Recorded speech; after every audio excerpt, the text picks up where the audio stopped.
मैं डॉक्टर सरिता कुशवाहा। और मैं आपका अंशु साकिया। आज हमारे पॉडकास्ट में हमारे साथ डॉक्टर सरिता कुशवाहा जी मैम बैठी हुई हैं और इनसे बहुत सारी चर्चा करेंगे और तमाम बातें इनसे करेंगे और जानेंगे कि आखिर जो डॉक्टर्स की लाइन में जो बहुत सारी चीज़ें ऐसी होती हैं जिसकी जानकारी आप लोगों को आज मिलेगी और जानेंगे कि जो जहाँ तक मेरा मानना है कि मैम जो है मैम किसान परिवार से ताल्लुक़ रखती हैं, जो कि मैम के बाबा जी थे, वो मतलब किसान थे। तो कैसे एक किसान की बेटी या नातिन आप बोल सकते हैं कि कैसे आज उन्होंने ये मुकाम को हासिल किया है कि आज सरिता कुशवाहा जी, जो कि एक काफ़ी अपने आप में एक चर्चित विषय बनी हुई हैं और बहुत सारी चर्चा करेंगे। मैम खुद ही आपको बताएंगे अपने बारे में। और मैम के पास अभी जो MBBS और MS की जो डिग्री है, इन्हीं सभी चीज़ों के बारे में चर्चा करेंगे और मैम बहुत सारी चीज़ें बताएंगे। आप लोग बने रहना, आप लोगों को बहुत मज़ा आएगा। तो भाभी जी, आपका बहुत बहुत स्वागत है हमारे चैनल पे। थैंक तो यू। आप मुझे ये बताइए, आपको चैनल कैसा लगा? नहीं, अच्छा चल रहा है तुम्हारा channel. Very good, good work, keep going. तो मैम स्टार्ट करते हैं सवाल, क्योंकि ज़्यादा टाइम वेस्ट नहीं करते हैं। तो आप एक डॉक्टर्स की लाइन में हैं, आप एक काफ़ी अपने आप में बड़ा विषय है और आपने MBBS और MS की ये सब आप लोगों का प्यार है, मेरे को तो नहीं लगता। मेरे को लगता है मैं एक आम इंसान हूँ जिसको थोड़ी बहुत मेडिकल की आप लोगों से ज़्यादा जानकारी है। आज कल गूगल के युग में जानकारी का युग है, जानकारी सबको है, आपसे थोड़ी ज़्यादा है बस।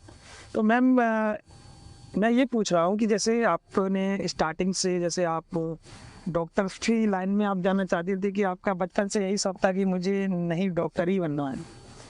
नहीं, बचपन से तो शौक नहीं था। बचपन में मेरा सपना था IAS ऑफिसर बनने का, लेकिन गरीबी और थोड़ा सा लड़कियों की पढ़ाई के प्रति लोगों के विचारों की वजह से मेरा वो सपना कहीं पीछे रह गया। और जहाँ से मैंने अपनी पढ़ाई की है, आंध्र प्रदेश से, वहाँ पर इंजीनियरिंग और डॉक्टरी की पढ़ाई के प्रति ज़्यादा लोगों का रुझान था। तो फिर प्रवाह के साथ बहते बहते हम भी चले आए इतने दूर। मतलब लोगों की बातों से आप चले आए हैं, मतलब जो हवा चल रही थी उस टाइम डॉक्टरी लाइन की। एक तरीके से हाँ, कह सकते हैं कि पिताजी का मन था कि हमारी बेटी डॉक्टर बन जाए, तो पढ़ने में थोड़ा ठीक ठाक थे तो पढ़ते रहे। अच्छा अच्छा। तो मैंने आपके लिए बहुत सारे सवाल लिखे हैं, वो सवाल आपसे सभी सवाल पूछेंगे। जैसे आपने बता ही दिया है कि आप बचपन से डॉक्टर नहीं बनना चाहती थी, पर जो अपने पापा के लिए मतलब आपके पापा चाहते थे, पिताजी चाहते थे कि आप डॉक्टर बने, तो आपने अपने पिताजी का सपना साकार किया। हाँ, मतलब ऐसे पिताजी का सपना था कि बच्चे अच्छा पढ़ें, अच्छा करें। तो अच्छे में जो सबसे बेस्ट वाइट कॉलर जॉब है आज भी है, वो डॉक्टर्स का ही है। एक सम्मानित प्रोफेशन है, तो उसी अच्छा, की तरफ रुझान रहा फिर। चलिए चलिए, आप ये बताइएगा कि जैसे आप डॉक्टर बनी, तो डॉक्टर बनने में आपका सबसे ज़्यादा सहयोग किसने किया? हाँ, डॉक्टर बनने में सबसे ज़्यादा सहयोग मैं कहूँगी मेरे पिताजी का रहा, क्योंकि उनने कभी मतलब कि किसी भी तरीके से मेरे को पढ़ने के लिए रोका नहीं या किसी भी चीज़ की कमी महसूस नहीं होने दी। और लोगों के कहने के बावजूद कि अरे लड़की को पढ़ा के क्या होएगा, उसकी तो शादी कर देंगे, दूसरे घर की है ना। तो फिर भी उनका था कि ठीक है, जो भी है, दूसरे घर भी जाएगी तो मैं अपनी बेटी को इतना मजबूत बनाऊंगा कि कभी भी जिंदगी में किसी और पे निर्भर ना रहना पड़े। तो उनकी बस इतनी सोच थी और उसी सोच के साथ वो आगे बढ़ते रहे, उनके साथ साथ हम बढ़ते रहे। जैसे अभी तो आप अच्छे खासे मुकाम पर हैं, अब बहुत सारे छोटे छोटे बच्चे भी होते हैं, उन लोगों के अपने अपने बहुत सारे शौक होते हैं कि मुझे ये करना है, वो करना है। आपका क्या शौक है अब जब आप डॉक्टर बन चुकी हैं? मेरा मतलब कि पहले से ही पढ़ने में ज़्यादा शौक रहा था, आज भी है। मैं नॉवेल्स बहुत पढ़ती हूँ, मैं इंग्लिश लिटरेचर और इंग्लिश नॉवेल्स बहुत पढ़ती हूँ। उसके लिए काफ़ी बार घर में लड़ाई भी हो जाती है कि आप बहुत पढ़ते हो, नॉवल बंद करो, हमसे बात करो। तो वो है, अभी भी एक पैशन है, रीडिंग बुक्स। मतलब आपको किताब पढ़ने का बहुत ज़्यादा शौक है? किताब नहीं, पढ़ाई की किताब नहीं। हाँ, नॉवेल्स वही, हाँ, लिटरेचर वगैरह। हाँ, इंग्लिश लिटरेचर। तो जैसे ये सभी आपने बातें बता दी हैं, कुछ एक क्वेश्चन ऐसा पूछ लेते हैं जो कि आज के समय में बहुत ज़्यादा चल रहा है। तो माफ़ी चाहूँगा ऐसा क्वेश्चन पूछ रहा हूँ। अरे कोई बात आपकी शादी कैसी हुई थी, मतलब अरेंज मैरिज या फिर लव मैरिज? नहीं। मेरी शादी अरेंज मैरिज। अरेंज मैरिज हुई थी। सबसे ज़्यादा प्रायोरिटी किसको देती हैं आप, अरेंज मैरिज या लव मैरिज, जो आज के समय में ये बहुत ज़्यादा चल रहा है?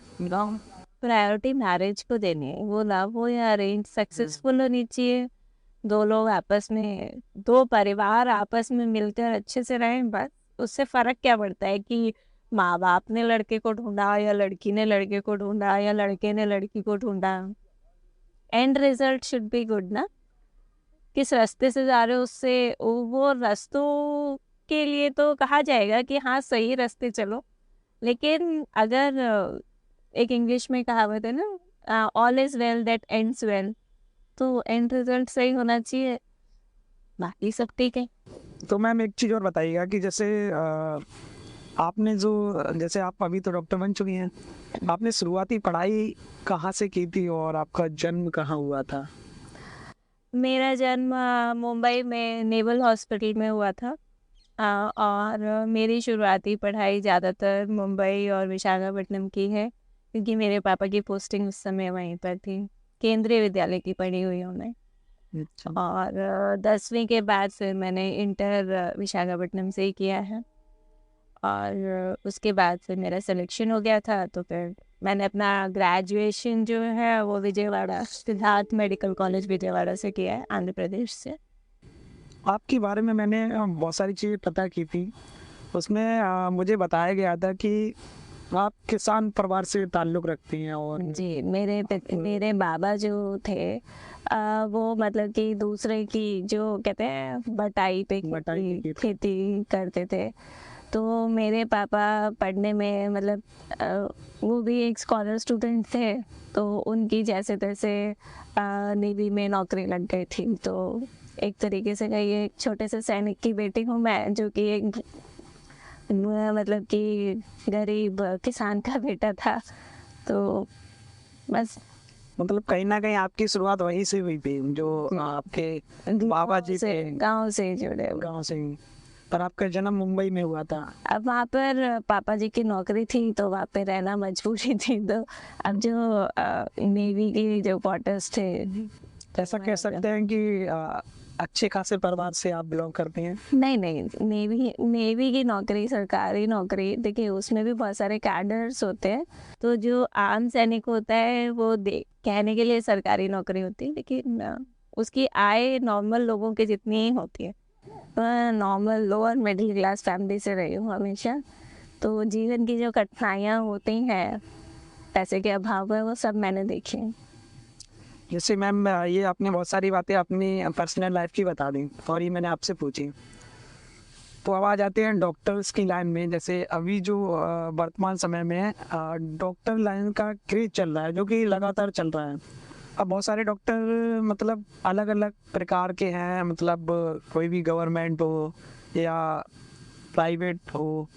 तो जैसे सबसे ज़्यादा कौन सा डॉक्टर आपको ठीक लगता है कि हाँ प्राइवेट डॉक्टर है, या प्राइवेट अस्पताल में आप अच्छा इलाज करवा सकते हैं, या फिर सरकारी अस्पताल में? क्योंकि आम जनता के लिए काफ़ी बड़ा विषय होता है। आपने दोनों चीज़ को देखा है।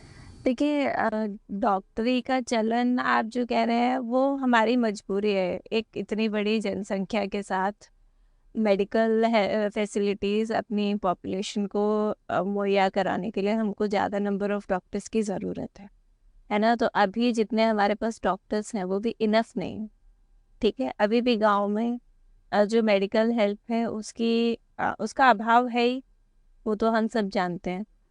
तो प्रॉब्लम ये है कि जो डॉक्टर्स का कंसंट्रेशन है वो बड़ी सिटीज़ में हो गया है। लोग छोटे शहरों में रहना नहीं चाहते, है ना, छोटे शहरों में प्रैक्टिस नहीं करना चाहते। तो इसकी एक प्रॉब्लम है, लेकिन उसके लिए मैं उनको नहीं बोलूँगी कि वो गलत कर रहे हैं। सब लोग अपने लाइफस्टाइल और अपने बच्चों के भविष्य के हिसाब से देखकर काम करते हैं, है ना। तो बात प्राइवेट डॉक्टर या सरकारी डॉक्टर की नहीं है।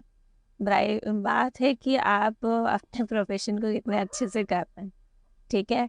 मैं भी पहले सरकारी नौकरी में थी, तो ऐसा नहीं है कि जब मैं सरकारी नौकरी कर रही थी तो मरीजों को अलग निगाह से देखती थी, या अब मैं जब प्राइवेट प्रैक्टिस करने लगी हूँ तो मैं मरीजों को अलग तरीके से देखती हूँ। ऐसा नहीं है, मरीज मरीज होता है, डॉक्टर डॉक्टर होता है। वो जो एक रिलेशनशिप है डॉक्टर पेशेंट का, वो तो हर जगह ही है। बस ये है कि हम ये कहेंगे कि जो हमारे बेचारे सरकारी डॉक्टर हैं वो ओवरबर्डन्ड हैं, उनके पास काम बहुत सारे हैं, है ना, ज्यादा काम हो जाता। फैसिलिटीज कम है ना। अब स्थिति बदलती जा रही है, बेटरमेंट हो रहा है, लेकिन अब यही है कि हमारा देश एक प्रगतिशील देश है, तो बाकी देशों से कंपेयर करके हम फिर भी बहुत अच्छे मुकाम पर हैं, है ना। सर गवर्नमेंट की जो पॉलिसीज़ हैं वो चल रही हैं, जिसके जिसके तहत लोगों को काफ़ी फैसिलिटीज़ मिल रही हैं।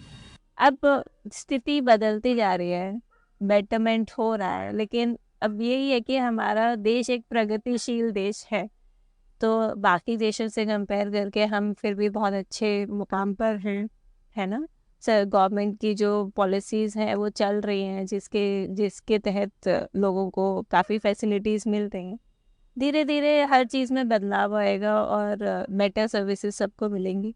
तो इट इज़ नॉट अबाउट कि डॉक्टर गवर्नमेंट है या प्राइवेट है।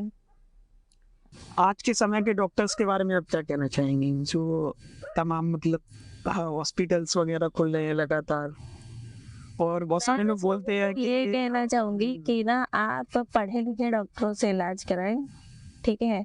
अस्पताल कोई भी खोल सकता है, लेकिन डॉक्टर से इलाज कराएं, बस।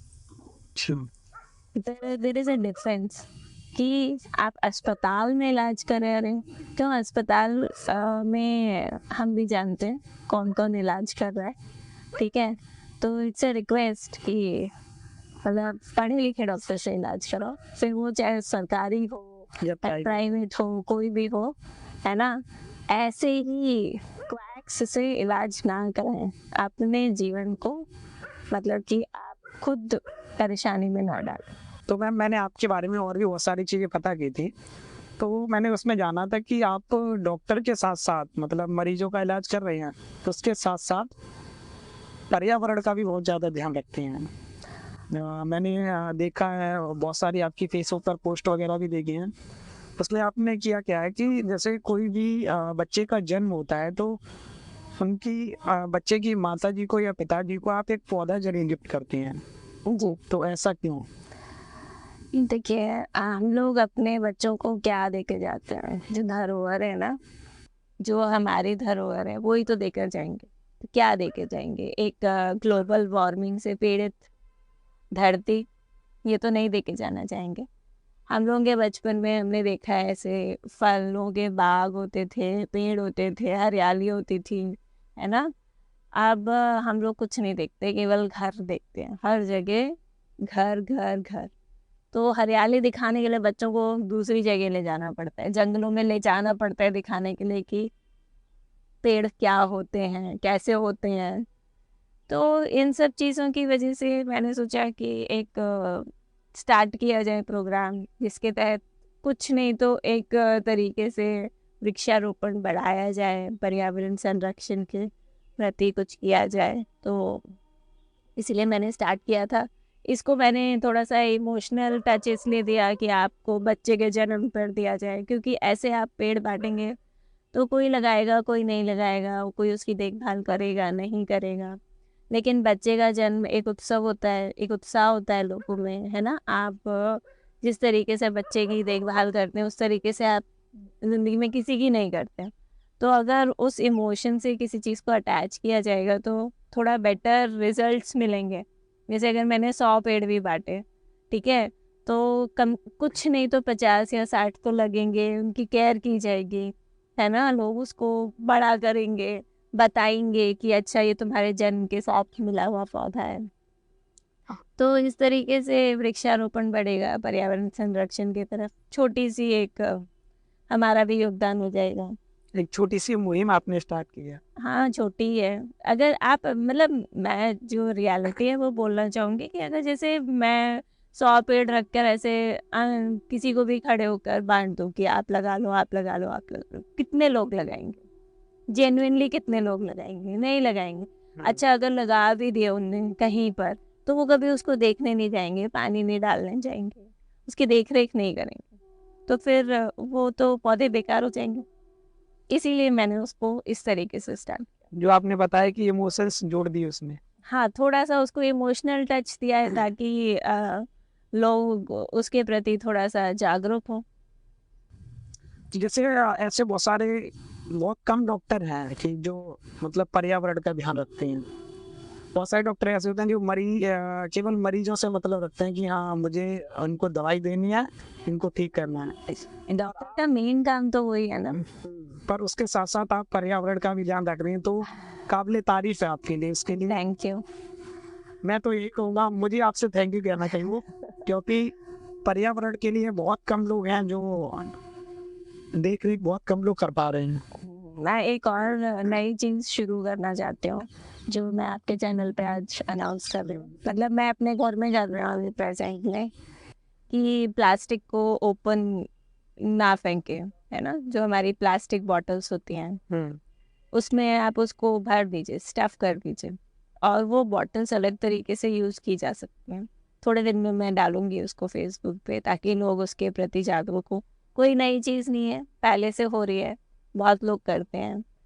ये प्लास्टिक जो हमारे नालियाँ ब्लॉक करता है, लैंड पोल्यूशन कर रहा है, वाटर पोल्यूशन कर रहा है, उसको रोकने के लिए छोटी सी एक वो स्टार्ट करना चाहती हूँ मैं। मैंने अपने घर से स्टार्ट की है, अब आगे देखते हैं कितना बढ़ा पाएंगे इसको। तो मैम एक चीज़ और बताइएगा कि जैसे आज के समय में, जैसे जब आपने आपने जो ये डिग्री प्राप्त की थी एमबीबीएस की, या जब आप पढ़ाई कर रही थी, तब की क्या सन थी? मतलब 1999 या 200 क्या थी उस समय? मेरा एमबीबीएस में एडमिशन 2001 में हुआ था। तब उस समय था कि थोड़ा सा लड़कियों की पढ़ाई की तरफ ध्यान कम था। उसी समय वो महिला आरक्षण का, रिजर्वेशन का वो सब चल रहा था, उसके बाद ही हुआ था। और मतलब कि उसी उसी पीरियड में ये स्टार्ट हुआ था कि कन्या भ्रूण हत्या बंद करी जाए, क्योंकि उसी टाइम का जो सेंसेक्स आया था उसमें मतलब कि जो फीमेल पॉपुलेशन थी उसकी संख्या बहुत कम बताई गई थी। इसका कारण बताया गया था कि इस तरीके से हो रहा है। तो जब मैं स्कूल में थी और कॉलेज में थी उस समय लड़कियां बहुत कम होती थी हर क्लास में, है ना। जैसे 40 की क्लास है तो 8-9 लड़कियां होंगी। और जैसे मैं कॉलेज में भी थी तो कॉलेज में भी लड़कियों की संख्या कम होती थी। तो थोड़ा था कि लड़कियों को नहीं पढ़ाना है, तो फिर वो उस टाइम चल रहा था, लेकिन अब सही है। आपसे भी किसी ने कहा था, या आपके कोई रिश्तेदार मोहल्ले वगैरह, कि ये कह रहे हैं आपके घर वालों से कि बताओ अपनी बेटी को कहाँ भेज दिया पढ़ने के लिए, ऐसा कुछ? हाँ, ऐसे बहुत बहुत चीज़ें हुई थी। मतलब कि जब मैं छोटी थी तो 10th स्टैंडर्ड की एग्जाम्स के बाद ही लोग कहने लगे अरे लड़की तो बड़ी हो गई है, शादी कर दो। तो बहुत अजीब लगता था कि इतनी कम उम्र में शादी कर दो, है ना। और जब हॉस्टल भेजा था पापा ने कि एमबीबीएस की पढ़ाई के लिए, तो कि अकेले लड़की को भेज दिया, शादी कौन करेगा ऐसे। तो ये सारी चीज़ें तब बहुत टैबूज थे, सोशल टैबूज थे। खैर अब वो उन चीज़ों से लोग आगे बढ़ गए हैं, उभर गए हैं, अच्छी बात है। अब तो बेटरमेंट की तरफ ही हैं हम लोग। अब तो वुमेन एम्पावरमेंट की बात होने लगी है ना, इक्वालिटी की बात होने लगी है। तब तो हम केवल आरक्षण ही मांग रहे थे 30%। तो 50-50 होने जा रहा है। वही कह रहे हैं, है ना। तो तब हम 30% में अटके थे, अब तो बराबरी की बात होने लगी है, अच्छी बात है। तो एक चीज़ और बताइएगा कि जैसे अभी भी आज के समय में गांव में जो मतलब गांव वाले एरिया होते हैं, गांव में लड़कियों को पढ़ना अभी भी लोग नहीं, मतलब ये चाहते हैं कि हमारी बेटी जाए और दिल्ली कहीं पढ़े जाके, इलाहाबाद कहीं पढ़े जाके। तो मेरे ख्याल उन लोगों के लिए आप क्या कहेंगे? हाँ, देखिए उसमें मैं पेरेंट्स की गलती कम बताऊंगी। थोड़ा सा ये है कि हमारा समाज जो है वो लड़कियों की तरह अभी की तरफ अभी भी थोड़ा सा ना हॉस्टाइल है। जो एनवायरनमेंट है अकेले लड़कियों का रहना, और उनका हॉस्टल में रह के पढ़ना, इन सब चीज़ों के लिए माँ बाप इसीलिए पीछे हट जाते हैं क्योंकि जो लड़कियों के लिए सिक्योरिटी लेवल है हमारे देश में वो बहुत कम है। तो उसके लिए तो आपको हमको ही काम करना पड़ेगा कि हम एक ऐसी सोसाइटी बनाएं जिसमें कि महिलाएं अपने आप को सेफ फील करें। तो जब वो लोग सेफ फील करेंगे, पेरेंट्स सेफ फील करेंगे कि अरे हाँ हमारी बेटी सेफ है, तो मेरे ख्याल से ये जो बाहर भेज के पढ़ाने के लिए के प्रति जो एक रुकावट है, थोड़ा सा झिझक है लोगों में, वो भी खत्म हो जाएगी। इसमें आपने ये सही कहा कि पेरेंट्स की कम गलती है, क्योंकि वो अपनी बेटी को बिल्कुल सेफ देखना चाहते हैं और वो आज के समय में मतलब उतना सेफ नहीं लगता। नहीं, मैं एक बेटी की माँ हूँ। मैं भी जब अपनी बेटी को बाहर भेजूंगी तो मेरे भी मन में सबसे पहला ख्याल यही आएगा, क्या वो वहाँ पर सेफ रहेगी, उसकी पढ़ाई उनके लिए, और दूसरे ऑप्शंस अगर अगर मेरे को लगेगा कि सेफ्टी कम है तो मैं दूसरा ऑप्शन देखना चाहूँगी, क्योंकि सेफ्टी को हम मतलब कि ताक पे रख के पढ़ाई करवा लें, इतना तो शायद कोई पेरेंट इतना एडवांस तो अभी नहीं है इंडिया में।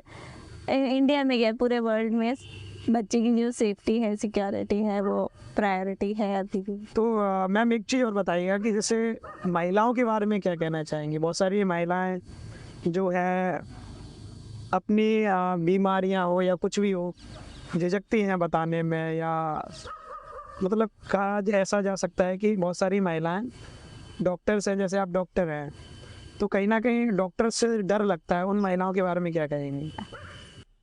मेरे को ऐसा लगता है कि डॉक्टर से डर नहीं लगता है, इन जनरल उनको सभी से डर लगता है ना। तो वो अपनी बात कहने में झिझकते हैं या फिर नहीं बता पाते डर से या जिस भी चीज़ से। मैं एक ही भी चीज़ कहूँगी कि भाई जब तक आप अपने लिए नहीं लड़ोगे तब तक कोई आपके लिए नहीं लड़ेगा। लेकिन वही है कि अब उतनी हिम्मत कहाँ से आए, तो हिम्मत लाने के लिए पहले ऐसा मैंने बाई फेस देखा है, इसलिए मैंने आपसे ये क्वेश्चन पूछ लिया। क्योंकि महिलाएं जाती हैं पहले तो मतलब हॉस्पिटल के बाहर रहेंगी तो कहेंगे मतलब डरेंगी नहीं, जब जैसे ही डॉक्टर्स के पास पहुंच जाते हैं और आप उनसे बात करेंगी तो वो समझेंगे कि हमारे सामने ये डॉक्टर है। वो सब चीज़ बोल नहीं पाएंगे जो बाहर से रट के जाते हैं, कहते हैं कि हम ये डॉक्टर की बताएंगे अपनी कहानी, और जैसे ही आपके पास पहुंचे हुई नहीं। नहीं, मेरे साथ ऐसा यूजुअली नहीं होता है। थोड़ा सा पेशेंट को कंफर्टेबल फील कराना भी ज़रूरी है, अपनापन दिखाना, अपनापन दिखाना, उसको कंफर्टेबल फील कराना, तो वो चीज़ें नहीं रहती। मेरे साथ तो ज़्यादातर ये होता है कि लोग आके बताते हैं कि अरे मैडम मेरे को ये परेशानी है, आप मेरे घर वालों से कह दो कि ऐसा ना करें, है ना। तो मैंने तो ये चीज़ नहीं फील की कि वो लोग मेरे से बात नहीं कर पाती। उनको ऐसा लगता है अपने घर वालों से ज़्यादा मेरे से बात करती हैं, तो वो चीज़ है। डॉक्टर्स के व्यवहार के बारे में आप क्या कहना चाहेंगे? डॉक्टर्स का जैसे अभी ये क्वेश्चन आ गया तो इसी में मैं जोड़ ले रहा हूँ। डॉक्टर्स का व्यवहार जैसे मरीजों के साथ। देखिए, मरीज डॉक्टर को व्यवहार करना सिखाते हैं, है ना। आप कहें कि डॉक्टर रूड है या बात नहीं करते या कुछ है, तो उसके लिए कहीं ना कहीं मरीजों का बिहेवियर भी मायने रखता है। हम देख रहे हैं कि सोसाइटी में बहुत नेगेटिव एक थॉट है डॉक्टर्स के बारे में कि मतलब इतना ज़्यादा डॉक्टर्स के खिलाफ वायलेंस है हर रोज़, कि आज यहाँ पर उस डॉक्टर को मारा। अभी रिसेंटली खबर आई थी राजस्थान में, मतलब यही मॉब लिंचिंग की वजह से एक गायनोकोलॉजिस्ट ने सुसाइड कर लिया, है ना। तो ये सब है, तो हम एक ऐसे मतलब कि हॉस्टाइल सोसाइटी में रह रहे हैं, तो हमें अपनी सोसाइटी में एक कंफर्टेबल एनवायरनमेंट क्रिएट करने की ज़रूरत है। हर चीज़ को नेगेटिव थॉट्स देना, है ना, तो वो सही नहीं है। और पांचों उंगलियां बराबर नहीं होती, है ना। कुछ लोग होते हैं रोड, तो ऐसा सोच लो यार कि दवाई भी तो कड़वी होती है, खाते हैं ना, थोड़ा सा डॉक्टर की डांट सुनने हो तो ठीक हो जाएंगे। तो ये बात है। तो देखिए मैम ने आपको बहुत सारी चीज़ें बताई। एक सवाल और पूछ रहा हूँ आपके जीवन में सबसे कठिन समय कब आया? मतलब बहुत सारे लोग होते हैं जीवन में कठिनाइयाँ सबके आते हैं। आपके जीवन का सबसे कठिन वाला समय कौन-सा था? मेरे जीवन का सबसे कठिन समय अभी ख़त्म हुआ है, जब मैं एमएस की डिग्री कर रही थी, क्योंकि मैंने काफ़ी सालों के बाद कॉलेज जॉइन किया था।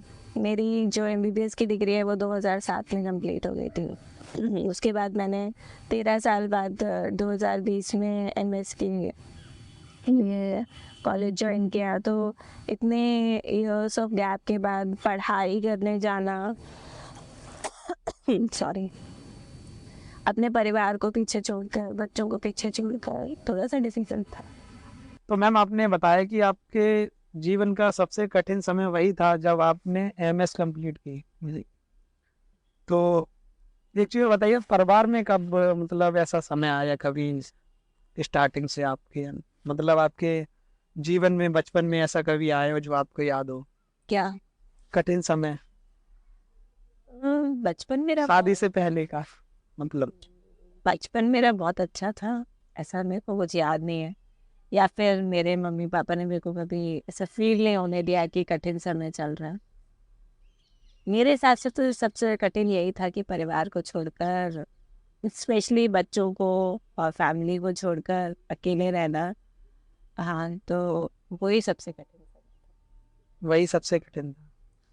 तो देख सकते हैं मैम ने आपको बहुत सारी बातें बताई हैं। और मैम की जो मैं आपको डिग्री बताऊं, मैम जो एमबीबीएस एमएस अभी हैं, और मैम इटावा में एक हॉस्पिटल है समृद्धि हॉस्पिटल नाम से, जो कि मैम का ही हॉस्पिटल है, जो बर्तना चौराहे के पास में NH2 हाईवे पर। तो उसमें मैम है क्या कि ओवीएस गायने है, वो मतलब वो मैम ही बताएंगे क्योंकि मुझे डॉक्टरी लाइन में स्त्री कम एवं जानकारी है। प्रसूति रोग विशेषज्ञ। हाँ, तो मैम ये चीज़ बताइएगा कि जैसे आपका हॉस्पिटल है, आप उसमें बता रही हैं कि स्त्री एवं प्रसूति रोग विशेषज्ञ हैं आप। जी। तो ऐसा क्या है कि मरीज आपके ही पास आए? मतलब एक ये सवाल मैं पूछ ले रहा हूँ कि मरीज आपके ही पास क्यों आए? मेरे ही पास क्यों आए वाला सवाल नहीं है, मेरे कहने का मतलब है कि मरीज मेरे पास ना आए, लेकिन प्रेगनेंसी में या किसी भी गायनेकोलॉजिकल प्रॉब्लम में, जो कि काफ़ी सारी होती है, ब्लीडिंग की, डिस्चार्ज की, पेट दर्द की, डॉक्टर को दिखाएं।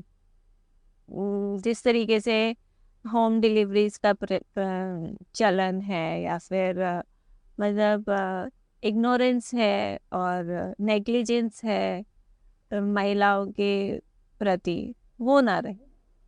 ठीक है, तो लोग जागरूक हों अपने स्वास्थ्य के प्रति, है ना, क्योंकि स्वास्थ्य जो है, healthy mind lives in a healthy body. मतलब जब आपका जो बॉडी वो हेल्दी रहेगी, तभी आप अच्छा सोच पाएंगे, अच्छा कर पाएंगे।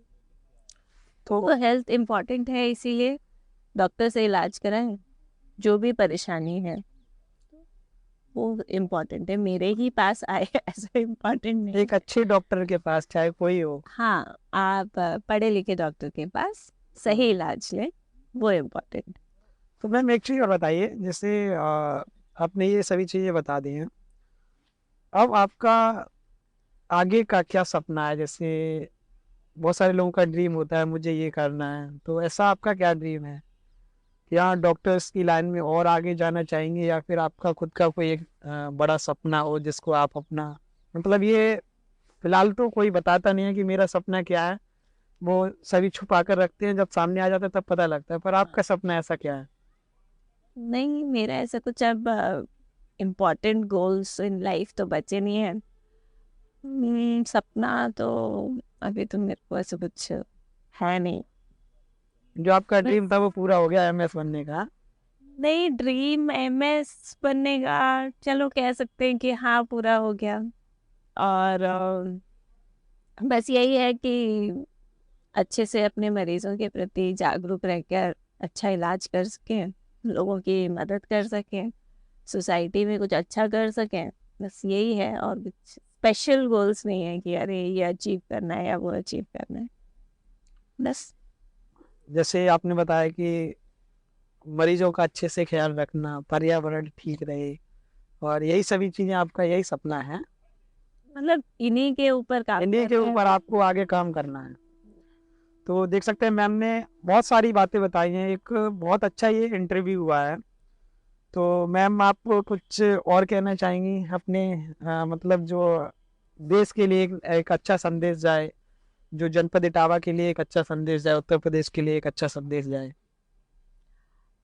संदेश यही रहेगा कि अच्छे नागरिक बनने की कोशिश करें।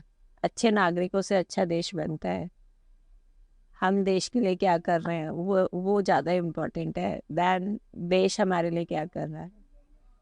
तो जब हम करेंगे तब हमें मिलेगा, तो जैसा हम करेंगे वैसा मिलेगा। तो बस यही है कि आप रूल्स फॉलो करिए। रूल्स फॉलो करेंगे, सही मतलब कि जो हमारे मूल अधिकार हैं उनकी तरफ जागरूक रहेंगे, जो हमारे कर्तव्य हैं उनकी तरफ जागरूक रहेंगे, एक अच्छे सिटीजन की तरह बिहेव करेंगे, तो हम एक अच्छा देश बना पाएंगे। बस। अभी कोरोना काल का समय आया था, जी। तो डॉक्टर्स के लिए सबसे बड़ी चुनौती वही थी। हम्म। तो उस चुनौती में आपने कैसे सामना किया था ये कोविड के समय? कोविड के टाइम पर भी जो मेरा हॉस्पिटल था वो तो रजिस्टर्ड था कोविड हॉस्पिटल के लिए, तो फिर लोग तो परेशान थे।